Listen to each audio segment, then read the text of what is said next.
वह चीलों से भी छोटा हुआ। आप अपनों से भी छोटे नहीं बनते। अपनों से गुटबंदी करते हैं, अपने से विरोध और रिश्ता करते हैं। अपनों से प्रेम करना चाहिए। हालेलुया, हालेलुया, जय यीशु। क्योंकि परमेश्वर कहता है आप बच्चे नहीं हैं, क्या हैं? आप सियाने हैं। आपको दूध की जरूरत नहीं है, भोजन की जरूरत है। हालेलुया। इसलिए यीशु कहता है कि अपने आप की बढ़ाई मत कर, अपने आप की बढ़ाई मत कर। वचन कहता कि जब तक परमेश्वर आपको बढ़ाए ना, जब तक परमेश्वर आपकी बढ़ाई ना करे। हालेलुया। तो छोटा बन, छोटे में ही तेरा लाभ है, छोटे में ही तेरी उन्नति है, छोटा बनने में ही तेरा छुटकारा है, छोटा बनने में ही तुझे ज्ञान और बुद्धि समझ की आत्मा दी जाएगी।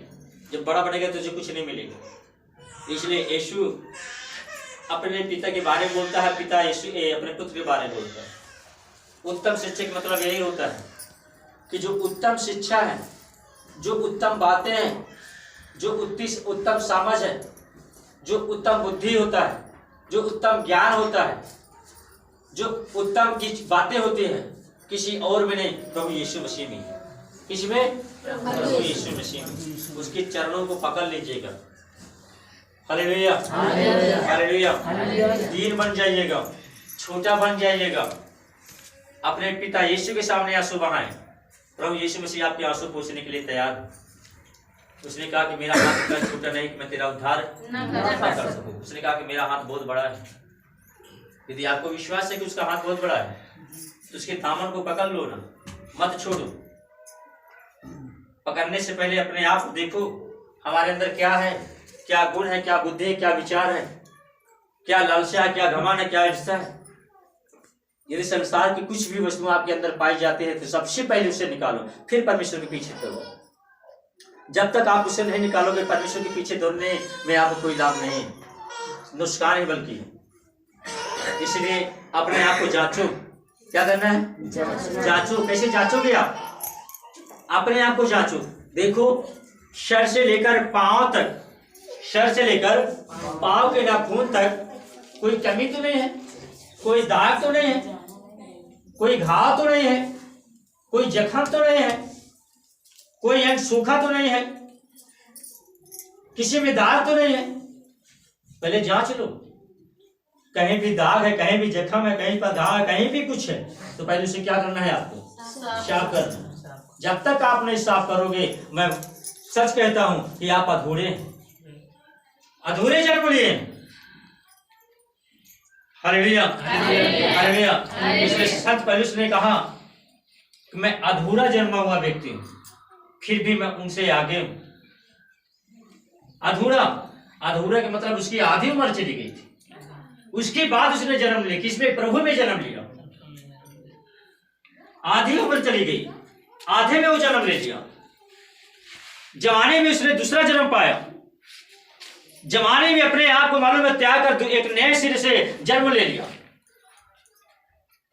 और उसने कहा कि प्रभु का अनुग्रह मुझ पर हुई, प्रभु का अनुग्रह मुझ पर हुई, क्योंकि उसने मुझे पहचान लिया।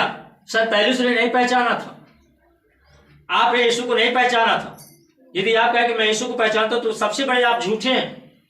आपने नहीं पहचाना था। संत पौलुस को यीशु ने नहीं पहचाना था। सॉरी, संत पौलुस ने यीशु को नहीं पहचाना था, बल्कि यीशु ने संत पौलुस को पहचान लिया। क्यों? क्योंकि यीशु के जो बेटे और बेटियां थे उस पर संत पौलुस ताड़ना देता था, वचन कहता था, मारता था, बंदी गृह में डाल देता था। क्यों? क्योंकि उनको फरीसियों की तरफ से आदेश होता था कि जाओ, बांधो, मारो, बंदी गृह में डाल दो। आज भी वही आदेश संसार में चल रहा है, आज भी चलता है। क्यों लोग आपके विरोध पड़े हुए हैं? क्यों पढ़ते हैं? इसलिए कि आप धर्म जाति के नाम पर कलंकित हो, आपके ऊपर शराप है, अपने धर्म को चेंज करके दूसरे धर्म में आ गए। ध्यान करिएगा, यीशु किसी को धर्म बदलने नहीं आया, किसी को ईसाई बदलने नहीं आया, कि ईसाई बनाने के लिए आया, किसी के धर्म बदलने के लिए आया, बल्कि यीशु एक नया जीवन देने के लिए आया, एक नया जीवन देने के लिए आया। किसी को ईसाई बनाने के लिए नहीं आया। कोई कहे कि तुम ईसाई हो, उसको बोल देना कहां से मैं ईसाई हूं। यदि कोई कहे आपका धर्म बदल गया, उसको बोल दे कहां से मेरा धर्म बदल गया। हाँ, एक धर्म बदल गया, क्योंकि यीशु मेरे जीवन को समाप्त करके एक नया जीवन दे दिया और मैं एक नए जीवन में जी रही हूँ, नए जन्म में जी रही हूँ। जैसे मेरा नया जन्म हुआ, मैंने वैसे ही यीशु को पहचान लिया कि वह परमेश्वर है। परमेश्वर है जिसने आकाश और पृथ्वी को क्या किया था, बनाया है। वो परमेश्वर है। यदि मेरा जन्म ना हुआ होता, उसके साथ रिश्ता ना हुआ होता, उसे मैं पहचाना ना होता या उसने मुझे पहचाना ना होता, तो आज मेरे अंदर धर्म की बात ना होती, अधर्म की बात होती। मेरे अंदर धर्म की बात है तो मैंने उसे पहचान लिया। और ना ही मैं ईसाई हूं, ना ही मेरी जाति बदली गई। मेरी जाति को बदलने के लिए परमेश्वर नहीं आया था। हिंदू से ईसाई बदलने के लिए नहीं आया था, बल्कि परमेश्वर मेरे जीवन को बदलने के लिए आया था। Hallelujah, hallelujah, hallelujah. क्या बदलने के लिए आया था? मेरा जीवन बदलने के लिए आया था। यदि कोई कहे कि मैं ईसाई बन गया, वो झूठा है। कोई कहे कि ना ना मैं इस जाति से उस जाति हो गया, तो झूठा है। आप कौन सी जाति के हो? कौन से ग्रंथ में लिखा हुआ कि यीशु ईसाई है? कोई ग्रंथ में लिखा है तो मुझे बताइएगा। आज जो ईसाई के नाम पर यीशु का बदनाम करते हैं लोग, प्रचार करते कि तो ईसाई बन गए, ये मुस्लिम बिरादर के हो गए। अरे जिस दिन परमेश्वर आपके जीवन को बदल देगा ना, उसी दिन समझ में आ जाएगा कि ईसाई कौन होता है और धर्म जाति क्या होती है। अभी इंसान धोखे में पड़ा हुआ है। पाप की मजदूरी मृत्यु है, परमेश्वर को दिया हुआ वरदान अनंत जीवन है। और कोई भी आपका घर, आपका पड़ोसी, आपका रिश्तेदार कोई भी कहे कि ना ना आपका जाति बदल, आप ईसाई बन गए हैं, उनको बोल दीजिएगा ये तुम्हारी गलतफहमी है। और जिस दिन मेरा प्रभु आपको पकड़ लेगा, जिस दिन मेरा प्रभु आपको अपने राज में खींच लेगा, उस दिन मैं खुद आपसे पूछूंगा कि आप कौन से ईसाई बन गए, कौन से ईसाई हुआ, कौन सा धर्म जाति हुई है आप। Hallelujah, hallelujah, hallelujah. यीशु परमेश्वर आपको ज्ञान को तुच्छ समझकर एक नया ज्ञान देने के लिए आया है, क्योंकि आपका ज्ञान निकम्मा था। आपका ज्ञान निकम्मा था, इसलिए परमेश्वर उस ज्ञान को दूर करके आपको नया ज्ञान देने के लिए मालूम आपको अपने राज में ले लिया। उसने कहा कि मेरी बुद्धि को देख, मेरी बुद्धि पे चल, मेरी बुद्धि को पकड़ के रख, मेरी बुद्धि को संभाल। यदि मेरी बुद्धि को संभालेगा तो मेरी बुद्धि आपकी होठों की क्या करेगी, समझ में आता ना। मेरी बुद्धि आपकी होठों की रखवाली कर सकती है, ताकि आप शुद्ध से अशुद्ध ना हो। यदि उसकी बुद्धि है तो मैं सच कहता हूं आप अशुद्ध नहीं होंगे। और उसकी बुद्धि को श्रेष्ठ यानी मजबूत समझ के आप नहीं ग्रहण करते, बड़ा समझ के नहीं ग्रहण करते, तो आप अशुद्ध कहलाएंगे। इसलिए परमेश्वर यहाँ की बुद्धियों को, यहाँ के ज्ञान वालों को मालूम है तुझ समझा था, निकम्मा ठहरा दिया था। गलत है तो गलत है, वो ज्ञान से भरा हुआ चीज था, वो बुद्धि से भरा हुआ चीज था, वो समझ से भरा हुआ चीज था। आज वही ज्ञान और वही बुद्धि, वही समझ की आपको जरूरत है। आज हर एक इंसान को असत छोड़ना जरूरी है, सत कुछ पीछे चलना जरूरी है, असत को छोड़ना पड़ेगा। ऐसा नहीं कि हम प्रभु यीशु को 1 घंटा समय दे, 2 घंटा समय दे, 4 घंटा समय। यदि आप परमेश्वर की इच्छा को पूरा नहीं करोगे, परमेश्वर के ज्ञान को नहीं पकड़ोगे, परमेश्वर को वचन को नहीं पकड़ोगे, तो आपका 2-4 घंटे के जो समय होता है व्यर्थ होता है। लास्ट में क्या करोगे?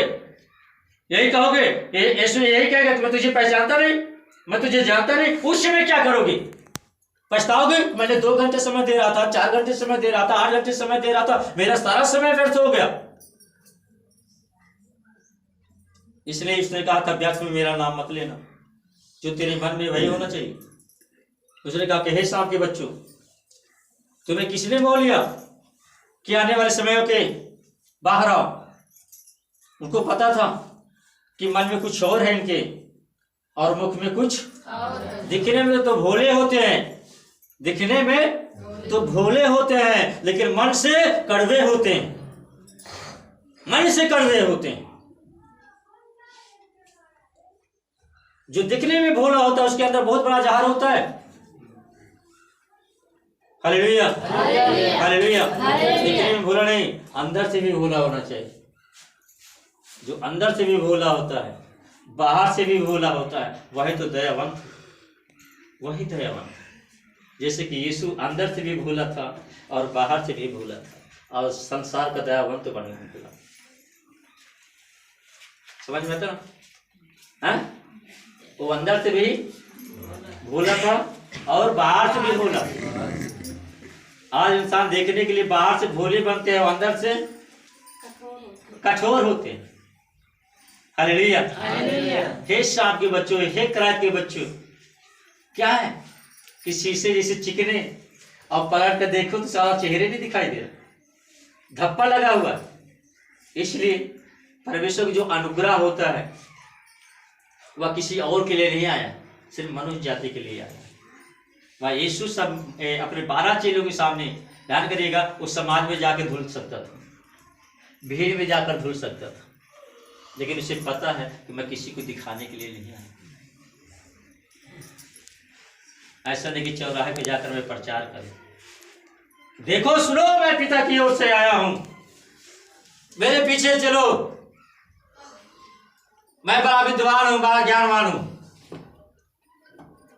यीशु की इच्छा यही थी कि अपने चेलों को एकांत में ले जाए। कहां ले जाए? एकांत में ले जाए, और उसके साथ क्या करे? बातें करे, सिखाए कि देख मैं पैर तेरा धुलने जरूर जा रहा हूं, इसलिए आपके अंदर जो स्वभाव है आज भी वो पाप है। मैं आपके पापों को आज के बाद क्या करता हूं? धुल देता हूं। क्या करता हूं?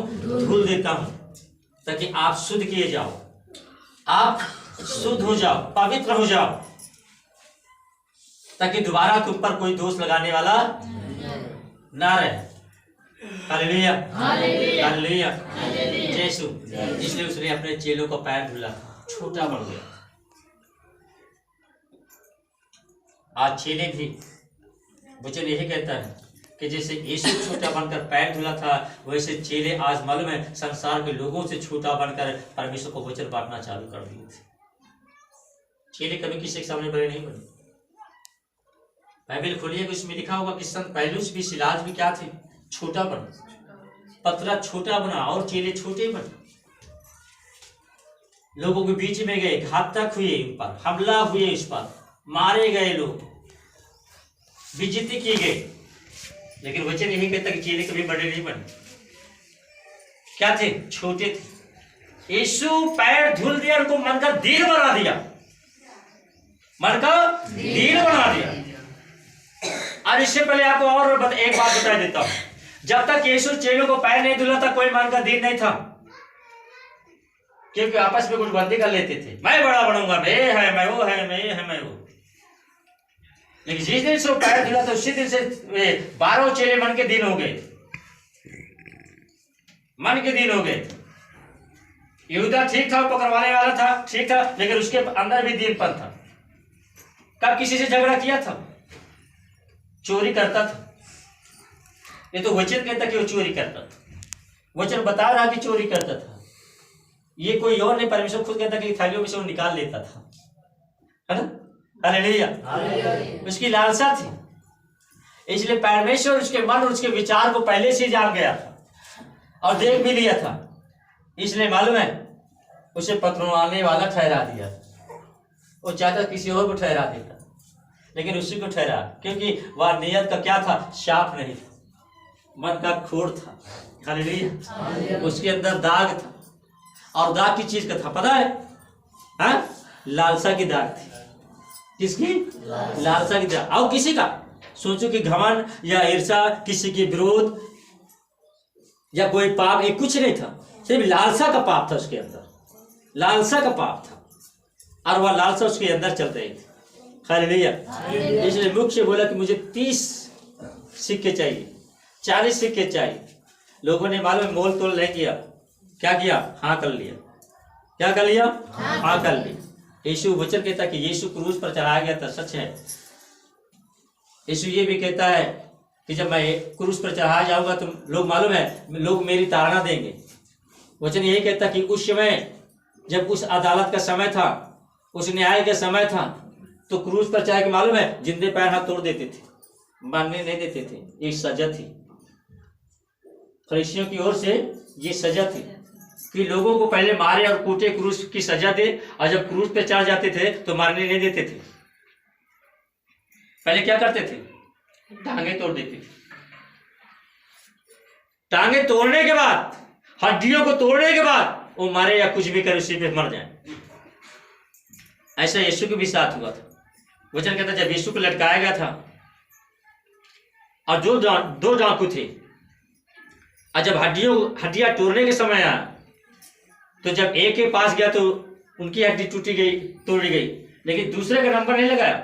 तीसरे के पास गया तो उनकी भी हड्डी तोड़ी गई। जब यीशु के पास गए तो वचन कहता कि तो मरा हुआ दिखाई दिया, उनकी हड्डी नहीं तोड़ी गई। वचन यही कहता है कि उनकी हड्डी नहीं, क्योंकि वो प्राण दे दिया था, उनकी हड्डी नहीं तोड़ी गई, और जो प्राण नहीं दिया था उनकी हड्डी क्या हुई? सजा, क्रूस की सजा, फांसी की, फिर भी हड्डी तोड़ी जा रही। इतनी बड़ा सजा था वहां। आज मनुष्य जाति इतना बड़ा यहाँ सजा दे रहा है, वो परमेश्वर है, उसके यहाँ कौन सी सजा होगी? कुछ पता है? हम और आप क्या जाने? जानने वाला वही होगा जिसने सजा का ग्रंथ बनाया होगा, जिसने सजा का ग्रंथ तैयार किया होगा, जिसने सजा का कमरा तैयार किया होगा, जिसने सजा का कुंड तैयार किया होगा, उसी को पता है। हम और आपको क्या पता है? हम तो यही समझते हैं कि बंबई है घूम के चले आएंगे, दिल्ली है घूम के चले आएंगे, और जो एक बार वहां जाता है तब पसीना आता है। हालेलुया, हालेलुया, जय यीशु। कि गड्ढे का ग्रंथ क्या होता है, कुंड का ग्रंथ क्या होता है।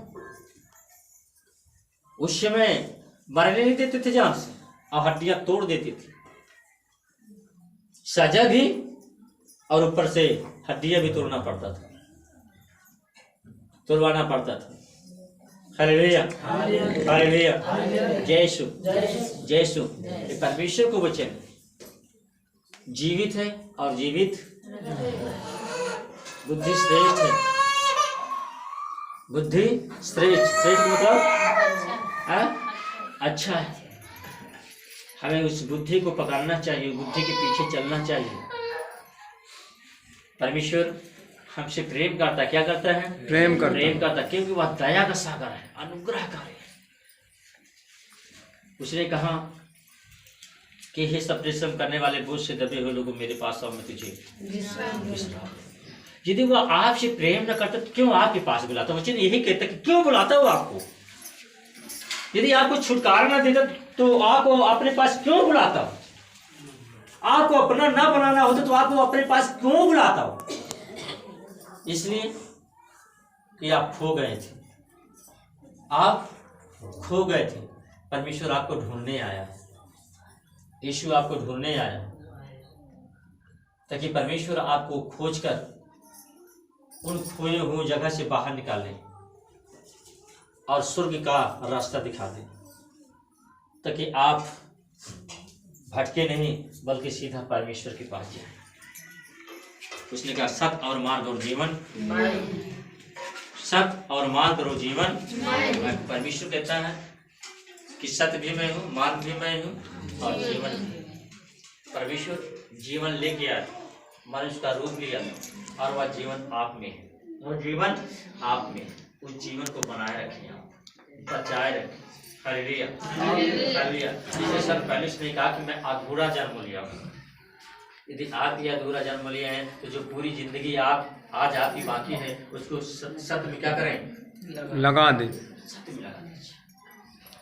संसार की वस्तुओं से सावधान हो जाइएगा, उसमें आपको धोखा ही धोखा मिलेगा। मैं एक बात और बता देता हूँ, आप जब तक संसार की वस्तुएं आपको अपने हवस ना बना लें, अपना शिकार ना बना लें, तब तक वो आपसे मीठी मीठी बातें करेगा। जब आपसे मीठी मीठी बातें करेगा, जब आपसे मीठी मीठी बातों के द्वारा जब आप अपने अंदर में फंसा लेता है, अपने जाल में फंसा लेता है, तो अपनी इच्छा के अनुसार चलाना चालू कर दिया। हालेलुया। फिर उस समय कितना भी रो, कितना भी विलाप करो, कितना भी गाओ, कितना भी चिल्लाओ, सुनने वाला नहीं। इसलिए कि उसके अंदर दया नहीं तो सुनेगा कहां से? उसके अंदर दया नहीं है तो सुनेगा कहां से? अब जिसके अंदर दया नहीं होते तो मालूम है वो कठोर होता है। क्या होता है? कठोर होता है। लेकिन मेरा वचन कहता है, मेरा खुदा कहता है, यीशु कहता है कि मैं कठोर नहीं हूं, मैं तो बहता हुआ एक गंगा का धार हूं। Hallelujah, hallelujah. जो मेरे साथ बहना चाहता है धारा में बह जाए। यीशु सोता है। धार की मतलब समझे ना? अभी नहीं समझे, मैं बता देता हूं। यीशु धारा है। उसने कहा कि जीवन का जल मैं हूं। और जल में क्या होता है? धारा होती है। क्या होता है? धारा होती। क्यों ना हम उस धारा में जाए? क्यों ना हम उस धारा में जाए जो जीवन का जल है, जो जीवन का सोता है, ताकि हम उस धारा में जाए, उस धारा में नहाए, हम स्वच्छ रहें। भाई सैदा में क्या था? कुंड था, उसमें भी एक धारा थी।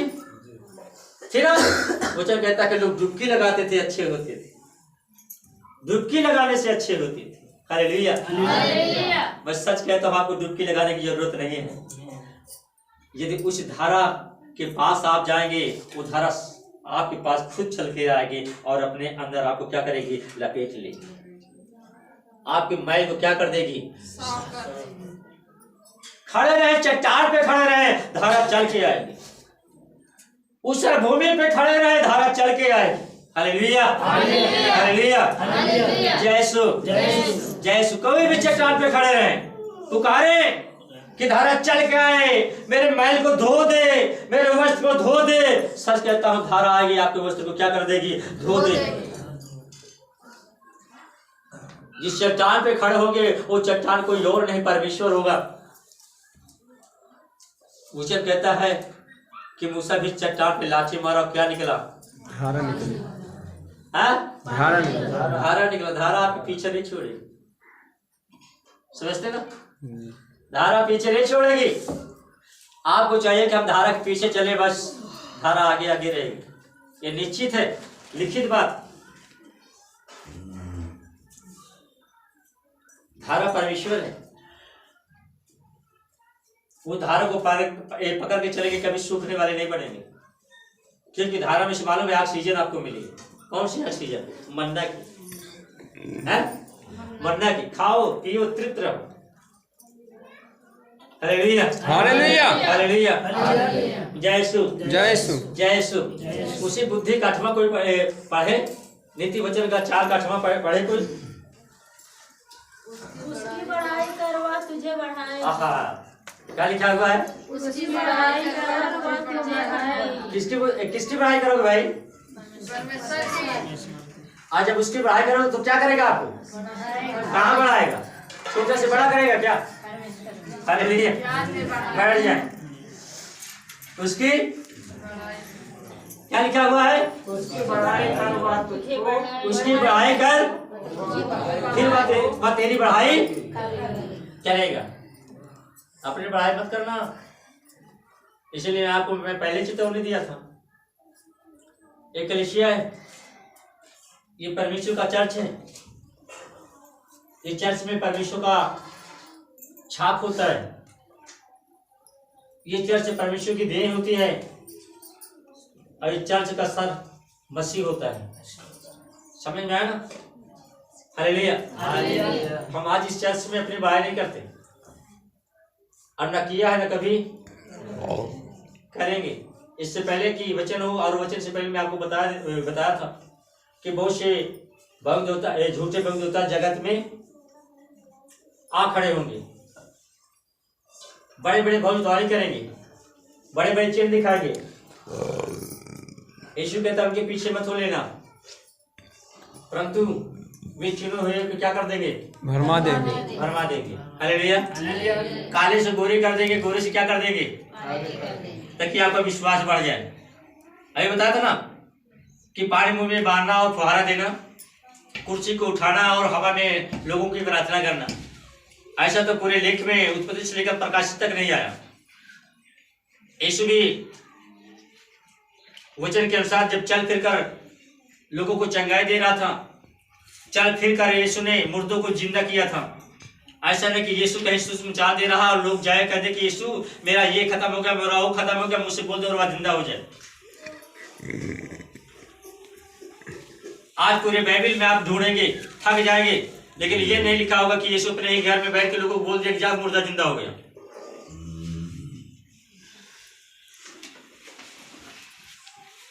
जा मुर्दा जिंदा हो गया। Hallelujah hallelujah. बल्कि यीशु को मालूम है, यीशु स्वयं जाता था। जितने भी मुर्दे यीशु ने जिंदा किया, वचन खोल के देख लिएगा घर में, वो चल कर जाता था। वो कभी काले को गोरा नहीं बना था और गोरा को काला नहीं बना था। हालेलुया। काला गोरा करना मालूम है आप लोगों को, ब्रह्म को चेंज करना परमेश्वर पहले से बना दिया था। किसी को छोटा, किसी को बड़ा, किसी को बड़ा, किसी को बड़ा, किसी को काला, किसी को सांवला, किसी को गोरा से गोरा, सब कुछ उसने पहले से तैयार करके दिया था। हालेलुया। आज बहुत से लोगों को देखिएगा काला से गोरा कर देते हैं, गोरा से काला, लेकिन जो सफेद होता है इसको काला नहीं करते यार। इसको तुम्हें करना चाहिए ना, तब तो भाई द्वारे सच्ची है। हालेलुया। यदि ये नहीं होता तो झूठी, समझ में आता ना। अगर ये नहीं होता तो झूठा, ये भी तो हो जाना चाहिए साथ में। परमेश्वर को वचन कहता सावधान हो जाइएगा।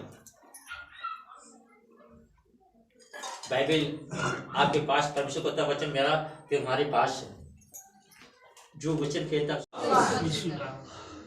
उसकी बिटालियां बन जाया, सारा अधिकार उसमें आया और उसी के अधिकार में से आपको अधिकार मिलेगा। जो कुछ मांगोगे स्वर्ग से दे दिया जाएगा। जो कुछ मांगोगे स्वर्ग से तुम्हें दे दिया जाएगा। उसने कहा मांग, विश्वास कर, मांग तो तुझे दिया जाएगा, खटखटा तो तेरे लिए खोला जाएगा, और ढूंढेगा पाएगा पाएगा। हालेलुया। खोलने से खुलता है। कब? जब हम खटखटाते हैं तब। खुलने से ऐसा नहीं कि आप गिर गिराए और खुल जाए, कभी नहीं खुलेगा। कभी भी गिर गिराए और खुल जाए नहीं खुलेगा, जब तक यीशु यानी परमेश्वर का पुत्र यीशु मसीह द्वार को न खोले। क्योंकि मालूम है जब वो खोलेगा तभी तो देगा। कोई और देगा क्या आपको? कोई तीसरा देने वाला पैदा नहीं है। इन चीजों को हमेशा ध्यान करिएगा। देने वाला वही है जिसने हमारे पापों के लिए मालूम है अपने आप को बलिदान हो गया। हालेलुया। हमारे बुखार दर्द बहुत रहा है, बहुत बुखार पटाबा न करे रात दिन। हमने 2 जांच करवाई, उसमें खून की कमी बताओ है, मतलब टाइफाइड मलेरिया बताओ। हमारा अस्थायी दिमाग ना रहा है, हम उसी में 2 महीने से झेल रहे और 4 डॉक्टर हो गया, कोई हमको वो नहीं मिला, कोई हमको फायदा न मिले। 2-4 दिन का दवा चले तो फायदा मिलवा न करे। हम 2 जांच करावा और फिर ऐसे दवा लें, 4 डॉक्टर की दवा लें, हमको कोई फायदा नहीं मिला। हम एक दिन हमको एहसास आया, आज एक दिन आए गुरु जी के पास तो दुआ करें कहाँ जाओ ठीक हो जाओ, नहीं ठीक भाई फिर दवा कहाँ जाओ ले लो, फिर ले लो, जाए गोरे से ले लो, फिर ले लें। जब एक दिन दवा ली, वही दिन एक रहा, 2 दिन 3 दिन नहीं, फिर वैसे ही। फिर सुबह उठा, फिर आए गुरु जी के पास और बैठे नहीं तो गुरु जी हमारे लिए कुछ बातें कहें, फिर हमारे लिए दुआ करें, कहीं जाइए तुम्हारा बुखार भी चला जाएगा। तुम उसी दिन से हम चंगी भली हो गए, हमारा बुखार दर्द पीड़ा जाड़ा सब कुछ चला गया। यही मेरी गवाही है। कौन ले गया आपका? प्रभु यीशु हमारे पिता। जोरदार तालियां जय। हम कुरई से आते हैं, अचानक हमारे पति अभी भी कभी आते हैं, कभी नहीं आते, नहीं एकदम से नहीं आते। शराब पी के पूरे घर में परसों 3-4 दिन पीते रहे, हम नहीं बोलते रहे। अचानक इतना हमारे गुस्सा लग, हम चाह रहे क्या हम बिगड़े लगना, हम कहें दारू न पिया करो, हम परमेश्वर प्रार्थना घर में करी, तुम घर शराब पी के आओ। मानो हम बिगड़े लगे, कुल घर को मारे लागे, मारे सब जन कहानी। मानो जितने जन हम घर में 3-4 लोग हैं सब को मारे। उसके बाद हमारे छोटा लड़का एक के बेटवा हमारे पास सब है, तो हमारे बेटवा बहुत मारे खातिर मानो परेशान रहे कि इनका मारी। तो हमारे पास्टर भाई लोग सरसों काटते खेत में, हम कहीं जाओ भैया दादा के पास चले जाओ और कोई खेती में हमारे बताओ हम तो मैं यूँ चले जाओ तो पछवान डंडले मोड़ के मन भगवान चलेगी कि मिल गए तुम्हारी। तो हम कहीं भैया वहाँ जाओ तो भागत चले जाओ, छप जाओ तो न मारे पाएंगे। तो हमारे भैया भागत जी अपन पाछे पाछे जाते रहे, लेकिन हमारे गुरुजी और हमारे गुरुजी घर वाली आ रहे हैं रास्ते से आपस लौटी आए। फिर उसके बाद हमारे बेटुआ भाग हम खूब रोवत रहे, हमसे हमारे पतन कहाँ है रागे ठुलाई थी बाहर पूछा खूब हम रोवा हमारे बेटुआ ना मिल लगता है। हम रोवत रोज पूरे रास्ते गेहूँ मन जाए थी, बड़े बड़े गेहूँ को रोई थी यार। हमारे बेटुआ जलाते राय गानी ससा के कहूँ गेहूँ पर न रहा है नहीं बेहोश हो जाए। हमारे हड़बड़ी खूब शरीर में रहा है तो हम कहना का करी, मोबाइल घर में रख दी ना, मोबाइल नहीं ले रहा तो हम कहना कैसे करे। फिर भाग के घर आए मोबाइल लेके गए, फिर पास्टर भाई से फोन लगाना कहना हमारे बेटुआ मिले नहीं चाहत गुरु जी पता नहीं कहाँ चला गया। और रोवत फोन में बताई थी तो पास्टर भाई बोले कि ना परेशान हो, वापस घर लौटी आओ। अब वहीं कुछ देर बाद हम उनके लिए दुआ करते हूँ वापस घर आएगा, तुम ना परेशान हो। हम फिर चलो ठीक भाई, तभी हमारा जीव न माना भाई हमारे बोले तब पर हमारा जीव न माना। रोवत हम और कुछ दूर तक गए ढूंढे, इधर स्कूल उधर गए और सरसों से तमाल कोई उधर गुरत गए, कहूँ बोलता है नहीं राम है। फिर ओके एक घंटे बाद घर पे आके कलेसिया मनु भाई हम के घर हमारे पास्टर भाई घर आ गए और हमारे पति खूब पूरे घर को भी उधारे गए। मनो मेरे चले गए तो बड़ी वाली बिटिया हमारे दो थी ना सियान, एक बिटिया बीमारी एक तो लोग गयो का नहीं मारे नहीं है। हमारे नाक को कुल्ली भी रह गई तो हमारी छोटी वाली बिटिया दुआ करे लग। उसके बाद हेरिस तो कील मिल गए माना नहीं। और फिर उसके बाद कल गुस्सा में परसों भट्टा चले गए, खाना भी नहीं खाए और न किसी से बोले घर में। तो हम अपने बिटिया से कहें बिटिया लेटे रहो ना, हमें साइकिल मार दे रहे हैं, मन लगातार 2-4 गुस्सा मार दे रहे हैं। तो हमारे गुस्सा लगा, हम लेट गए रोवत रहे, एक टेबलेट रखी थी घर में खा के दर्द वाली लेट गए। फिर उसके बाद टेंशन ना बोला, इनकी इच्छा जाए ना जाए कुछ ना कहा। फिर उसके बाद चले गए नहीं, हमारी बेटी जब कुछ खान पीने रहा बाहर उठ गए चले गए। और फिर भरवारी में गए जब ना स्टेशन के पास तो वहाँ रोवत है और सबका गरियावत रहे उल्टा सीधा 3-4 लोग और गाँव के हैं हमारे भैया है तो उनसे को उल्टा सीधा बोला था हमारे पास फोन करेंगे कहाँ चाचा उल्टा सीधा पता था सबका गरियावत है। हम कहें चलो ठीक भैया अब कुछ देर बाद तुम्हारे सबके साथ जाएंगे चलो हम लिए अपने मन में बोले कि हम परमेश्वर उनके लिए दुआ करते हैं जाएंगे भाई तुम लोग ना परेशान करो। फिर उसके बाद हम रोते रोवत मानो खटिए से उठा नहीं खटिए लेटे लेटे उनके लिए हम दुआ करा और अच्छे से सही सलामत चारों लोग भट्टा पहुँच गए। हम फोन उनके बेटा जो लगा उनके पास फोन करें कहीं चाची सब लोग पहुँच गए। सारा कार्य कौन किया? परमेश्वर। मतलब मेरे पति का हाथ दर्द होने लगा, यहाँ से काम करते थे अचानक पता नहीं कैसे हो गया नस फूल आए और रोज दर्द करता था। उसमें हम पत्ते कई तरह के बांधे और तेल लगाए मालिश भी करें और उसको बनवाए भी, फिर भी वो नहीं सही हुआ। और फिर उसके बाद दवा लेने गए तो हम प्रभु से प्रार्थना किया कि हे प्रभु ये दवा तो लाएं लेकिन अब इसके बाद न बनवाना पड़े न दवा करने पड़े, इसी में से सही हो जाए तो मैं आपकी महिमा की गवाही दूंगी। और उसी पर से मेरे पति कहाँ सही हो गया, काम बराबर करते हैं दर्द नहीं होता। और एक गवाही ये है कि हमारी गाड़ी बिगड़ी थी यानी चलती थी लेकिन रुक जाती थी, कहीं कहीं फंस जाती थी तो मेरे पति उसको गए खुलवाए पूरा इंजन खुलवाए सब कुछ बनवाए लेकिन उसमें कुछ भी नहीं निकला और बनी भी नहीं। फिर उसी तरह करने लगी, फिर ले गए फिर नहीं चली। तो मैं प्रभु मेरे प्रिय भाइयों बहनों जो लोग इस वीडियो को देखते हैं देखने के बाद लाइक सब्सक्राइब शेयर जरूर करें जिससे कि हमारा परमेश्वर आपको ढेर सारी आशीष दे। और जिस भाई को जिस बहन को यदि कोई समस्या हो तो हमारे इस नंबर पे आप फ़ोन लगाकर प्रेयर करवा सकते हैं 97 93 57 39 18। आमीन।